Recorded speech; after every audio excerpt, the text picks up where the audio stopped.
جب تک ہم اس ذکر کی اہمیت کو نہیں سمجھیں گے ہم روحانی ترقی نہیں پا سکتے۔ میں پورے 100% ہوش و حواس میں یہ بات آپ کے سامنے کہہ رہا ہوں کہ آپ حافظ قرآن ہیں، قاری قرآن ہیں، مبلغ قرآن ہیں، عالم دین ہیں، امام مسجد ہیں، ان تمام ٹائٹلز، ان تمام کوالیفیکیشنز کی ہونے کے باوجود اس کا مطلب یہ نہیں ہے کہ آپ کے اندر روحانی بیماری نہیں ہے۔ آپ عالم، حافظ، امام یہ سب ہونے کے باوجود کسی نہ کسی ایک یا کئی روحانی بیماریوں میں ہو سکتے ہیں۔ شاید آپ کو غصہ زیادہ آتا ہو، شاید آپ کے اندر حسد زیادہ ہو، اپنے سے آگے کسی کو دیکھنا پسند نہ کرتے ہوں، شاید آپ کے اندر بخل ہو، آپ بہت زیادہ جو ہے وہ کنجوس ہو، آپ کو خرچ کرنا پسند نہ ہو، اپنے گھر والوں کے اوپر سختی رکھی ہو، ان کے اوپر بالکل خرچ کرنا آپ مناسب نہ سمجھیں۔ بہت سے لوگ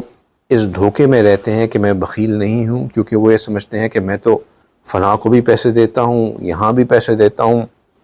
غزہ کے لیے بھی میں نے بہت پیسے بھیجوا دیے، کشمیر میں مسلمانوں کو بہت تنگی ہو رہی تھی وہاں بھی پیسے بھیجوا دیے، فلاں جگہ زلزلہ آیا تھا وہاں بھی مدد کے لیے بھیج دیا۔ کیونکہ میں پیسہ اس طرح خرچ کرتا رہتا ہوں تو میں تو بالکل نہیں گھبراتا پیسہ خرچ کرنے میں۔ حالانکہ انہی حضرات کے گھر والوں سے اگر کبھی بات ہو تو پتہ چلتا ہے کہ ان کی بیوی، ان کے بچے جو بیسک نیڈز ہیں وہ پوری کرنے میں پریشان رہتے ہیں کہ ہمیں جیب خرچی نہیں ملتا، ہمیں گھر چلانے کے لیے پیسے نہیں ملتے، جو بیسک ضروریات ہیں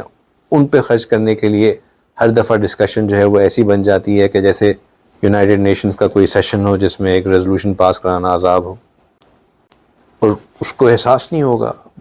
ان صاحب کو احساس نہیں ہوگا، کیونکہ وہ یہ سمجھ رہے ہوں گے کہ میں تو باہر اتنا خرچ کرتا ہوں لیکن اپنے گھر والوں جن کا اصل حق ہے، سب سے پہلا حق ہے، وہ پورا ہی نہیں کر رہے ہوں گے۔ تو یہ جو روحانی بیماری ہے یہ ایک رکاوٹ ہے، اور یہ ایک ایسی رکاوٹ ہے جو بندے کو ترقی نہیں کرنے دیتی ہے، اس کو آگے نہیں بڑھنے دیتی ہے۔ علم کا ہونا، قرآن کا سینے میں ہونا، کتابوں کو پڑھانا، یہ سب بہت اچھے کام ہیں بہت، لیکن یہ بندے کو اللہ کے قریب اس طرح نہیں کرتے جس طرح انسان کا اندر صاف ہونا اللہ کو قریب کرتا ہے۔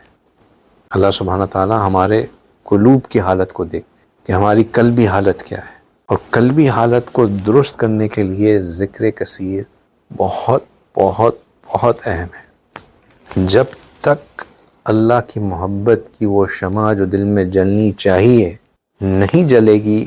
تو انسان آگے نہیں بڑھ سکے گا۔ اب آپ حضرات جو کہ اس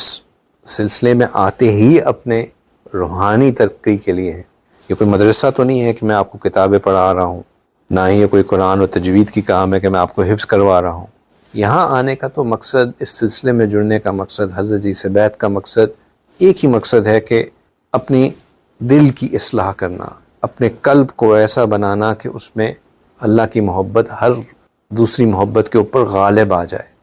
اب اس محنت کے لیے ہم جڑتے ہیں، اور اب کچھ عرصے بعد جب وہ نتائج نہیں آ رہے ہوتے نظر تو پھر شیطان کو کھیلنے کا موقع مل جاتا ہے۔ وہ کہتا ہے کہ کیا فائدہ، اتنے عرصے سے لگے ہوئے ہیں، وہاں کا وہیں کھڑا ہوا ہوں،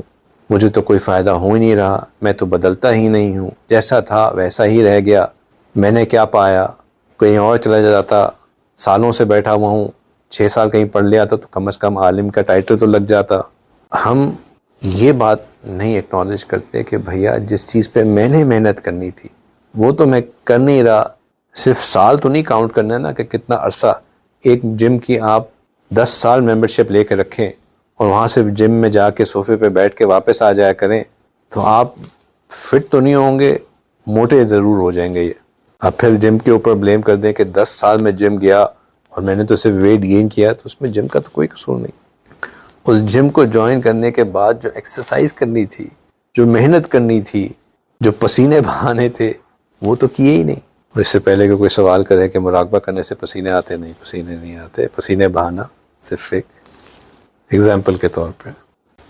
پھر ایک اعتراض کو یہ کہہ دے کہ جی حضرت وہ اللہ والوں کی صحبت کا بھی تو فائدہ ہوتا ہے۔ تو ہم تو ہر ہفتے آتے ہیں 1 گھنٹہ بھی بیٹھتے ہیں، تو اس کی صحبت کا وہ بھی تو کاؤنٹ ہونی چاہیے. وہ جو اللہ والوں کی صحبت ہے اس میں بھی کوالیفیکیشن یہ ہے کہ سورج اتنا چمکے کہ وہ اس زمین کو جلا دے. تو آپ خود دیکھ لیں کہ آپ اتنا چمکتے ہیں، کتنا صحبت میں رہتے ہیں، کتنا رابطے میں رہتے ہیں.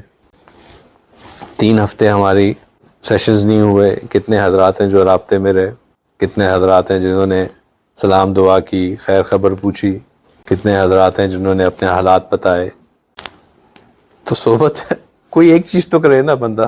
دونوں میں سے کوئی ایک چیز تو ہونی چاہیے نا. جب دونوں ہی نہیں ہوں گی تو پھر